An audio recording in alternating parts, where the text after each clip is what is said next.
September 20th, Friday, September 20th, as summer 2013 marches steadily to a close. Longevity Nation grows and grows and grows. Let's go to California, see what Rod is up to. Hey, Rod, thanks for the phone call. You are live. Hey, Rod, come on in, buddy. Hello, Rod. Rod, sorry, we've got a really bad connection. We've got no signal from you, actually, so I'm going to drop the call. You can call us back, and we'll put you right to the top. Going to go to Joyce in Canada with a question about Parkinson's. Hey, Joyce, thanks for the phone call. You are live. Hi, thank you so much.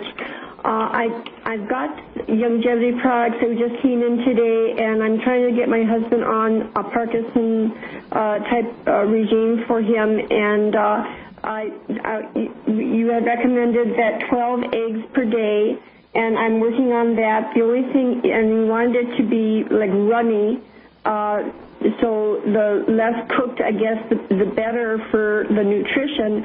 But I was just concerned about the salmonella. Isn't it considered more of a risk the less you cook an egg?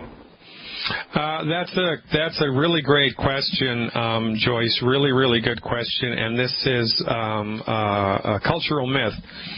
Because, it's interesting, right? The salmonella is a very real organism, but the salmonella only comes from the part of the egg that touches the chicken's butt. It's interesting. Yeah, right? So if there's salmonella on the egg, it's on the shell. Period. Right. So what happens, the way that this gets transmitted is, right, you got some diner somewhere that goes through 500 eggs every morning. And the chefs are cracking the eggs and putting them into the omelet pans like bats out of hell, right? And they'll get shells into the mix. Or they don't wash their hands appropriately, and so they touch the shell of the chicken. Now they've got salmonella on their hands, and then they make some food somewhere else, and the salmonella goes from the outside of the chicken egg to the food, the mayonnaise that they just made or whatever, right, the coleslaw, whatever.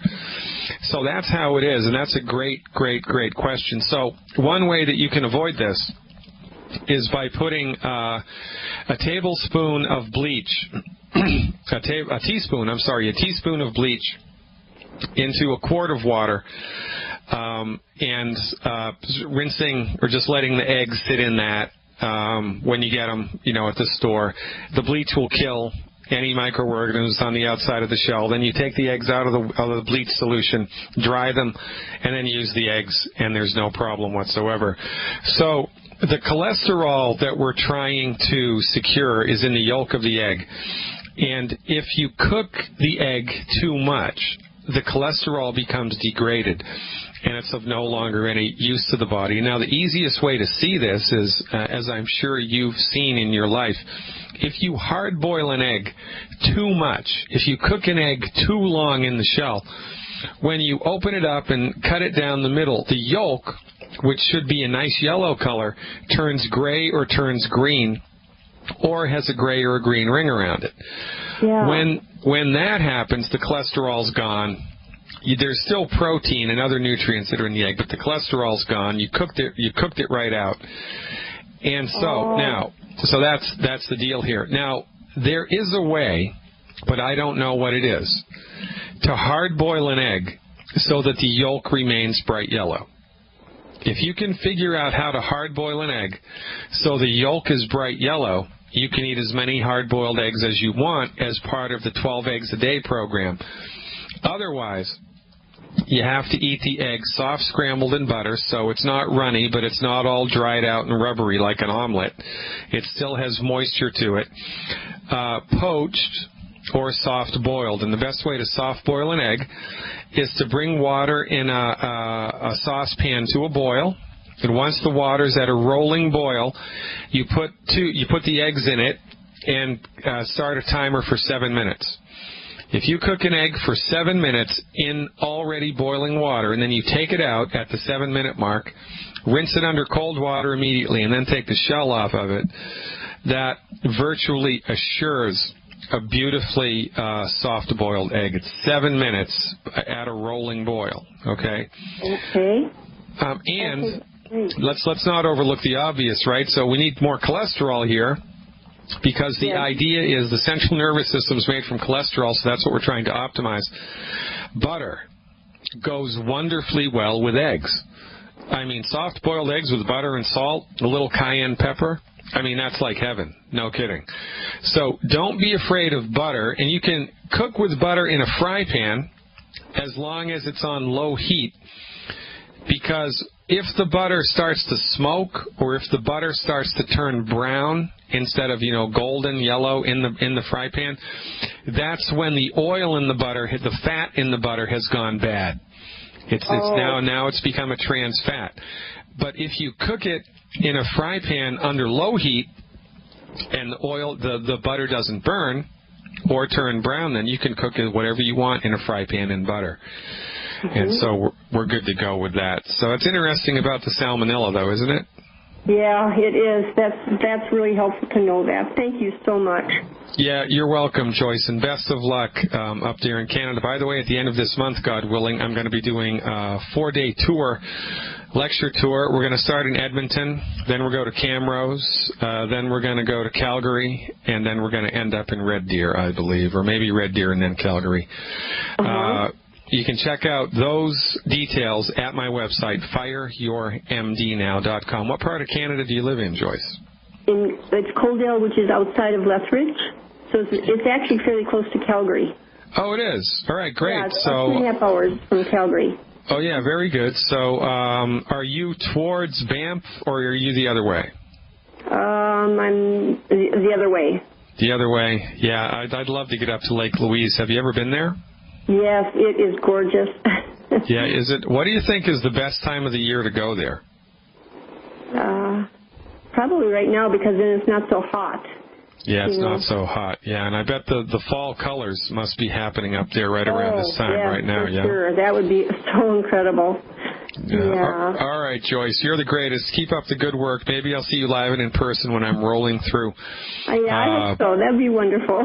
Alberta at the end of the month. Thank you for your program. We really appreciate it. All right, thanks, Joyce. You're the greatest. Keep up the good work. From Canada to Michigan, I think. Michigan, or maybe it's Mississippi, to talk to Sandra. Sandra, where are you calling from? You are live. I'm calling from Michigan. My name is Sandra. I'm calling in regards to, I have a couple questions. One of them is I have somebody that has circulatory problems with her left leg and foot. Not that it matters if it's left or right, I'm sure, but it is a circulation problem, and it stays swollen a lot, so I'm trying to figure out what to suggest for her. All right, so is the problem that the feet and the toes are cold and blue or white, or is it that they swell up? She said that it stays swollen a lot. I don't know about being cold or not. Okay, so that's kind of a different thing. So when there's a circulation problem, we get numbness and tingling, or we get, like white toes, really blue. They can even get blue because the circulation is so poor. Or, people get really chronically cold hands or feet. That's a circulation problem. Swelling in the legs, again, when you hear hoofbeats, right? You think about horses before zebras. Think about horses before wildebeest, right, or camels. The deal here is not enough protein in the blood. The single biggest cause of this problem is not enough protein in the blood. When there's not enough protein in the blood, the fluid that's in the veins and the arteries gets sucked up into the surrounding tissue. It's something called a reverse osmotic gradient, and it happens because there's not enough protein in the blood. Well, why isn't there enough protein in the blood? Either because you're not eating enough protein or you're not absorbing the protein that you're eating. Now, of course, the biggest prohibitor to absorption of protein or anything else is wheat, barley, rye, and oats. So this person needs to be gluten-free. They need to be gluten-free immediately. And they need to make sure that at least 50% of every meal is a protein source. So eggs, chicken, fish, poultry, rice and beans, mixed salted nuts, protein, protein, protein with every meal. Eggs, of course, are the protein source that all other proteins are compared to. So 50% of every meal must be a protein source. They need to start salting their food so that it tastes good, because their stomach needs salt to have healthy, strong digestive acid so that it can digest the protein. And they need to be gluten-free. And the secret sauce here to support and promote the health of digestion in this case would be one healthy digestion pack per 100 pounds of body weight per month. One healthy digestion pack per 100 pounds of body weight per month is a really good way to go. What about essential fatty acids? Is there anything to that, to the essential fatty acids? Well, there's essential fatty acids in the healthy digestion pack. It's part of it. Okay. Now I have the second question I have is my daughter's getting her wisdom teeth out. They are impacted. Yeah. But I don't want her taking all these. They gave me 4 prescriptions, and I don't like drugs. I didn't even like them as recreational drugs when I was younger, and I certainly don't like this kind, for sure not. So. I mean, what are they giving her? 4 different antibiotics? Oh, let me read this. One of them is, let me just read it off, okay? Yeah. One of them is amoxicillin, which I guess is the antibiotic here, right? Yeah. I mean, can't we just do killer biotic? I don't really like antibiotics.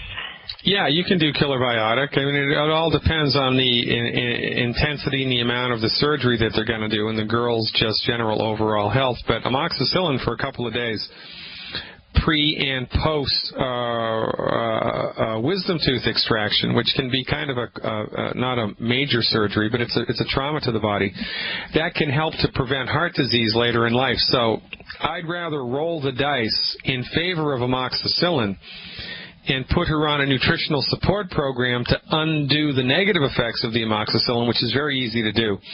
Because in a treatment scheme like this, for antibiotic use, it's only 4 days. They recommend you take the stuff for 4 or 5 days max, and that's nothing. And I'd rather actually see her take the amoxicillin than risk getting an infection in one of the valves of her heart, because bacteria from the mouth sneaked into the bloodstream and went to the heart. Stick around, Sandra. There's more to talk to about this when we come back. I'm Dr. Peter Glidden, folks. This is Fire Your MD Now. For those of you in the watching the video feed, how'd you like that graphic? Pretty great, huh? This is what Team Glidden brings to the table. I want to thank Brandon Wheeler for putting together that graphic. Brandon Wheeler, who came into longevity through the ubiquitous Matt Tokoff in Arizona. We're talking to Sandra here from Michigan. Okay, all right, forget it. Go ahead.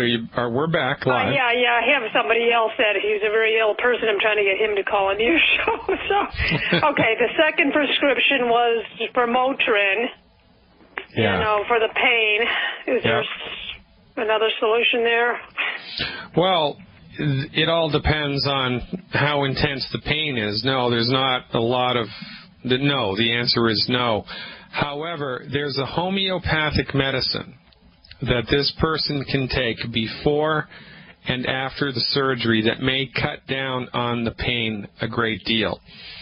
It's called Bellis perennis. I'll spell that for you. B like baby, E, L-L-I-S like Sam. Second word, P like Peter, E, R-R-E, N like Nancy, I-S like Sam. Bellis perennis. Homeopathic Bellis perennis. Preferable in the 200C or the 200CK strength. Have her 200 or 200CK? Yeah, 200C or 200CK. It's the same thing. Depends on who makes it. Have her take 2 pellets orally twice a day, the day before surgery, before she goes in to the dentist's office, when she gets home from the dentist's office, and 2 days the day after surgery. And that can help to mitigate the inflammation and the pain a great deal, so that she needs less Motrin. Now, keep in mind, Sandra, and this is a good thing to talk about, drugs aren't the problem, it's how they're used. Guns aren't the problem, it's how they're used, right? Knives aren't the problem, it's how they're used. Bows and arrows aren't the problem, it's how they're used. Drugs, under certain circumstances, can provide a great deal of relief and a great deal of help. The problem with drugs in medicine, in the free world, is people are on drugs their entire life. They're on drugs 365 days of the year for high blood pressure and for fibromyalgia and for arthritis, and the drugs are not curing the disease. The drugs are just managing symptoms, sweeping things under the carpet. Now, that's a problem. But taking some Motrin for a couple days, it's not a problem. Taking some Motrin 5 times a day for a year, that's a problem. Taking an antibiotic for 4 or 5 days during and after a surgical operation, no problem. Taking an antibiotic every day for 6 months, that's a problem. So, so far we're good with the amoxicillin and we're good with the Motrin. And, the Motrin is to be taken, it's to be taken as needed, right? So if she does our program, she may need less Motrin than she would had she not done the program. Does that make sense? Yeah, and the other prescription is for Vicodin. That's another pain medication. So, it's another pain medication. I wouldn't like overkill to me already. Yeah, I wouldn't give her the Vicodin. I would stay away from the Vicodin, and I would go for the Motrin if she needs it at all. Okay. Oftentimes she won't. Now, she needs to be on the 90 essential nutrients. Is she taking the Healthy Start Pack yet? I'm trying to get her, but, family members don't listen very well. Yeah, I know. So what you want to do then is direct her to one of my webinars. Say, look, I know a doctor that has a lot of experience with this, and if I send you a link to one of his videos, if I send you a link to one of his webinars, will you watch it? Sometimes if you let the expert do the talking, then it's better. And to offset the net negative effects of the amoxicillin, starting the day after her last dose, give her 1 packet of root beer belly 3 times a day for 7 days. Give her 1 packet of root beer belly 3 times a day for 7 days. All right, that should be plenty. Now, there's, for 10 days, 3 packets of root beer belly a day for 10 days. That's 1 box of root beer belly. And if you do that over the course of 10 days, that will most probably eliminate most of the net negative damage that the antibiotic is going to create. Because remember, it's a broad-spectrum antibiotic, and it kills all the good stuff as well as the bad stuff. So we're just going to put the good stuff back in, and that's how we do it. So that's what I would do, Sandra. The last thing they have, I'm sure this one, I don't know much about this. It's Paradox. It's a mouth rinse. I mean, I could kind of see maybe that, but I'm not sure. I don't know. I've never even heard of that. I wish I could help you with that, but that's outside of my wheelhouse. Good luck, Sandra from Michigan. Let me know how it goes, and I'll look forward to hearing from you again. I have one more little question about another person. All right, stick around. I'll catch you on the other side of the break. Stick around, Sandra. Welcome back, everybody. Dr. Peter Glidden here. Finishing it up on Friday, September 20th. After 5 days of Fire Your MD Now live, coming at you live. We're talking to Sandra from Michigan. She's got one more question. Fire away, Sandra. Yes, a friend of mine, her daughter's on the same cross-country team as my daughter, and she hasn't hardly gotten any regular periods in quite a long time. And so I'm just wondered what could she do to help regulate that. Well, the reason that she doesn't have any periods is because she runs all the time. Cross-country runners and marathoners are amongst the most undernutrified people in the world. So because what happens when you exercise, your body burns through its nutrients, and the intention of exercise is to stress your body, excuse me, so that post-exercise, your body strengthens the part you just stressed, but it needs nutrients to do that.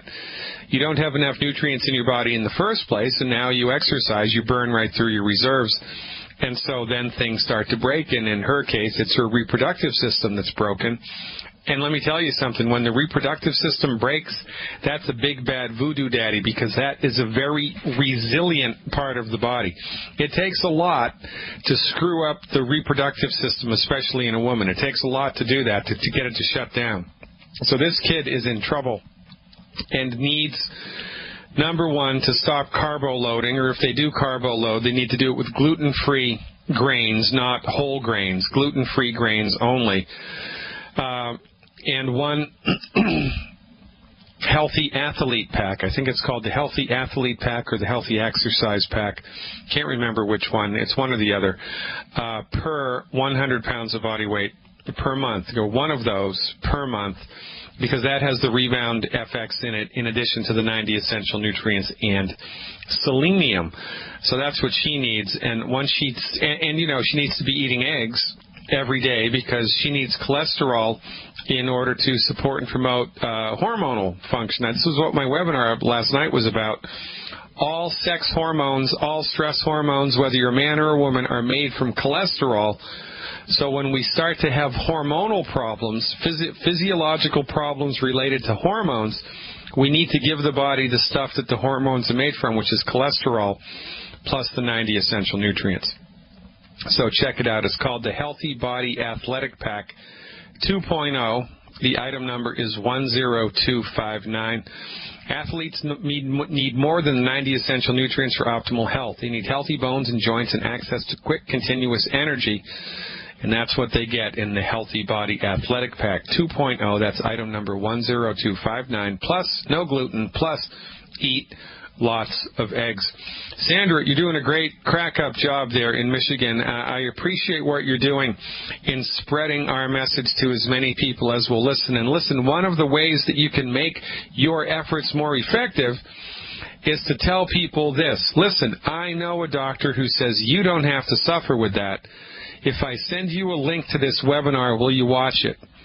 Let the expert do the talking. You just do the pointing. And together, we're going to change the world. Keep up the good work, Sandra. Liking everything that you do up there.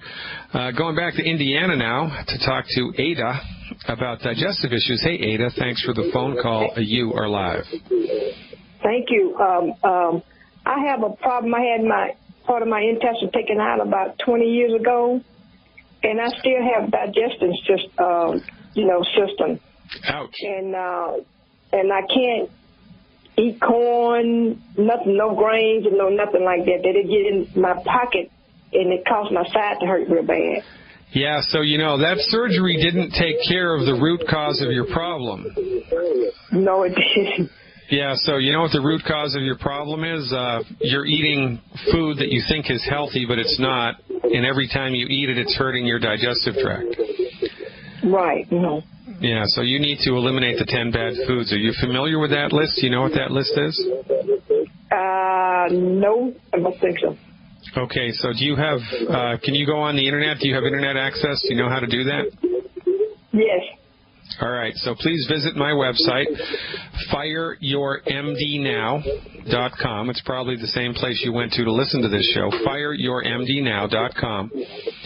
Click on the radio tab, and then in the right-hand column, there's a little link to sign up for my free newsletter. When you sign up for my free newsletter, you'll be directed to a page that has a document called Good Food, Bad Food. Just click on that document and save it to your computer or print it up. And that has a list of 10 foods that I don't even want you to look at, let alone eat. You have to stop eating these foods or this is not going to get any better. Number one. And number two, how much do you weigh, Ada? 160. 160? All right, so here's what I would do for 90 days. I would do one Healthy Digestion Pack 2.0, one Healthy Digestion Pack 2.0, and 3 bottles of selenium a month. 3, okay, people a month. That's what I would do for 90 days. Eliminate those 10 bad foods and then see what happens to your digestive tract and your overall health. If we're doing the right stuff, what you should see is slow and steady incremental improvement, kind of like watching a flower grow. Slow and steady wins the health recovery race when we're using medical nutrition. Does that make sense? Mm-hmm. Yes, sir. All right, Ada, give it a try. How'd you hear about me, by the way? By Mr. Dale, Dalton Dale in Indianapolis, Indiana. Okay, is he a longevity person? Yes, sir. All right, so get in touch with him And he'll tell you how to get the nutritional supplements, and that's how we're going to change the world. We're all in this together. Thanks for the phone call, Ada. Keep up the good work, and let me know how it goes. Rod from California is up next. I think he came back, and maybe we've got a better connection this time. Hey, Rod, thanks for calling. It's your turn again. Oh, thank you so much. Sorry about that earlier on my cell phone. Can you hear me good? Yes, sir. We are good to go, brother. Coming in loud and clear. Oh, thank you so much. I have a question. I have a friend who works with me, and she's balding real fast, but she's not listening to my advice, or she's not really trusting what I'm telling her, but I want to know some good direct things to tell her so she'll know what to do for sure. All right, so here's what you want to do. You want to go to one of those Army-Navy stores. You want to get one of those little tasers, you know, the little tasers that you electrify people with. And every time she tells you you're wrong, just give her a little tase. Give her a little tase. Every time she tells you you're wrong, a little tase. Oh, yeah, you think I'm wrong? Oh, yeah, you think I'm wrong? That's what I would do. And then, you know, then she'll come around. I work in the federal prison, so I have some handy. Oh, you do? Yes, sir. Isn't that funny, son of a gun? Well, you know exactly what I'm talking about. All right, man. So, and this brings up a good point, you know, because people, let's look at it historically. Nobody listened to Noah. They all died, right? That's right. Yes, sir. Nobody listened to, Martin Luther King. Right? I mean, you know, the whole civil rights thing, it was a struggle. It took 30 years, for goodness sake. That's nonsense. I mean, it took much longer than that when you look at slavery. You got to be kidding me. So, you know, the cultural conditioning that we're all locked into turns very, very, very slowly. And so your experience with this woman is it's the rule, it's not the exception, that most people that we talk about our message to are going to turn a deaf ear to it. Most people are. So it's not you, it's not the message, it's people. And this is the toughest lesson to learn with longevity, because it's really kind of a wake-up call for how deeply entrenched and closed-minded and dogmatic that people are. And it's a real eye-opener. I mean, after the 50th person has said no, you really start to shake your head in disbelief and go, man, oh man, really? You can't fix stupid. You just can't fix stupid. So the single best way to optimize your ability to close people or open people up to our possibility, your ability to open people up to the possibility of longevity, is by letting the expert do the talking. So what I would say to this woman is, look, I know a doctor that says you don't have to suffer with that. He has 24 years of clinical experience. He's a licensed naturopathic doctor. He's got a radio show. He's got all this webinar stuff. He's written a book. He lectures all over the world. I'm going to send you a link to one of his webinars. I want you to watch it. And then you let me do the talking. Or you have her call me up on the radio, or have her call Dr. Wallach up on the radio. And that's the single best way to do it. If you bring people to the restaurant instead of trying to be the cook, you're going to get a better result. If you bring people to the museum instead of trying to be the artist, you're going to get a better result. And once you get into this groove, Rod, man, it's much easier, because then it becomes fun, because you don't have to explain anything, man. All you have to do is ask the question, if I send you a link to the webinar, will you watch it? That's yes or no, right? So that makes your job a lot easier. It takes all the pressure off of you. And I'm telling you, try it on for a couple times, and you're gonna like it, because you're gonna get more yeses and less nos. But let's be honest, you know, people are thick-headed, dogmatic, and kind of entrenched in their own nonsense. And it's the rare individual who opens their mind to what we do, which is why, in order for you to have a successful longevity business, or anybody else, it's a numbers game. You have to show this to 10 people a week, right? The sower had good seed, but some fell on rocky ground, and some the birds got, and some started to grow, but the weeds choked it out, right? Only 25% grows. So it's the same with us. You have to show it to a bunch of people in order to get one or two. That's all you got to do, buddy. Keep up the good work and keep your fingers crossed. And, you know, I think the taser might not be a bad idea after all. Go get him, Rock. Thanks for the help, buddy. Now go out there and get her done. How about that? I had no idea that guy was in the federal, he works at the federal prisons, and he probably has 2 tasers on his belt even as we were speaking. How about that? Dr. Glidden's intuition is on the ball today. Going to Texas now to talk to Francis. Francis, my old friend Francis from Texas. Francis, you're still alive and kicking. What's going on, girl? Alive and kicking, and I'm trying to help some other folks to kick like I kick. I have a question for 2 friends. One is on a short break. She's on the phone, and she can only be on for a minute because you can work. But her name is Claudette, and she has adenomyosis, rectocele, and cystocele.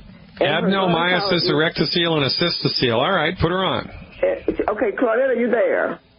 I'm here. Okay. Oh, hey, Claudette, thanks. I'll ask about the other one afterwards. All right, Claudette, thanks for calling. I understand you're under a time crunch. So am I. We're up against a hard break here. So let me give you the short answer, okay? From our point of view, these conditions are caused because the connective tissue in your body has lost the nutrition it needs in order to stay healthy. It's kind of like if, you got a nail in the tire in your car and the tire started leaking air, the tire would go flat. Well, the connective tissue in your body is starting to go flat, not because you have a bad gene, not because you have a voodoo curse, but because your body has run out of the stuff it needs to maintain its structural integrity. And you're unwittingly eating all the wrong foods all the time. Stick around. I'll tell you how to clean the diet up and give your body the stuff it needs to maximize its chances of recovery. I'm Dr. Peter Glidden, ladies and gentlemen. Stick around. Hey, everybody, it's Mission Possible. Mission Possible, that's right, with longevity. Check it out, fireyourmdnow.com. Become a Dr. Glidden insider and join Team Glidden. Fireyourmdnow.com. Francis from Texas, are you still with me? I am still here. She had to go back to work, but I am still here. Okay, good girl. So here's the recommendation here. It's the Healthy Start Pack, selenium, and glucogel appropriate for body weight. Okay. Healthy Start Pack, selenium, and glucogel appropriate for body weight. And she's got to stop eating wheat, barley, rye, oats, and the other 6 of the 10 bad foods. Okay. Now, should the glucogel be liquids or pills? Well, that's a good question, right? Whatever floats her boat. If it's liquid, it's 1 bottle per 50 pounds per month. And if it's the pills, it's 1 pill per 10 pounds per day. Okay. So, if she's 180 pounds, she needs 18 capsules a day or 4 bottles, a month, right? Okay, and how much selenium? Oh, the selenium, it's 1 bottle per 50 pounds of body weight per month. Okay. Now, her gynecologist is threatening a hysterectomy, wants to give her a hysterectomy, and she says that her insides come out and she has to push it back in sometimes. Well, sometimes you need surgery, but you can't never unsurgery something. And surgery this is not a life-threatening thing. Like, she's not having a heart attack. She's not bleeding to death. There's not a broken bone with a possibility of gangrene setting in, right? This is an inconvenience to her, not a life-threatening thing. Right, okay. Now, if surgery is warranted, if the body's gone so far beyond its ability to fix itself that it can't fix itself and you just need surgery, the surgery is not going to fix the problem. The surgery is just going to manage the problem. It's like putting a Band-Aid, right? It's like painting over the mold in the basement instead of fixing the source of the mold. Because her tissues are breaking down here. Her ligaments and tendons are breaking down because she's run out of nutrients and she's eating all the wrong stuff all the time. If she just has the surgery and doesn't do anything different, it's only a matter of time until something else in her body breaks down, right? Right. Number one. And number two, surgery is a big stress to the human body. I mean, it's not a walk in the park. And it's much better for anybody to go under the knife with a body that's been properly nutrified for 3, 4, 5 months. So she's on the products, but I don't think she's taking them consistently. Yeah, and she's probably still eating wheat, barley, rye, and oats, right? Yep, but we talked about that this morning. I think she's ready to make a change with that also. You know, Dr. Wallach recorded a really good CD. It's called Serial Killer.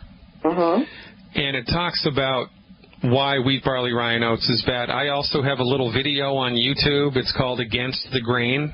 If you go to my YouTube channel, Dr. Peter Glidden, and type in Against the Grain, the video pops up, and you can email her a link for that, and she can watch me explain with slides why wheat, barley, rye, and oats are bad, and that might give her the information, the knowledge that's necessary to turn this around for her. Because remember, right, knowledge is power, and my people are destroyed by lack of education. Yes. Thank you so much. Now, the next person has dysmenorrhea. Yeah, dysmenorrhea. Yep. Dysmenorrhea is pains, and she's nauseated and has to go to the hospital. Yeah, okay, so calcium. She needs calcium. So the Healthy Start Pack 2.0 is the best, and 1 extra bottle of the Beyond OsteoFX a month. So she needs the Healthy Start Pack and 1 bottle extra of Beyond Osteo FX a month. You know, we like the 2.0 stuff, right, because it's new and it's better and it's improved and it tastes better and it is better. Also, I love the way it tastes. Yeah, it's great, isn't it? So give her that plus... would hurt her or help her at all with that? Z-Radical? No. Z-Radical isn't the first thing. I mean, Z-Radical is going to help everybody, but it's not going to specifically help this. This is specifically a calcium deficiency thing. Okay. It's a calcium deficiency. And counsel her to eat more eggs and food that's high in cholesterol, because all of her sex hormones are made from cholesterol. And you may even want to just send her a link to the webinar that I did last night, because I talked all about women's health issues last night. I tried to get into the webinar and could not, but I saw the tape from yesterday morning. All right, Francis, we're out of time, regretfully. I appreciate everything you do, Francis. Ladies and gentlemen, Dr. Peter Glidden. Have a great weekend. God willing, I'll see you all Monday.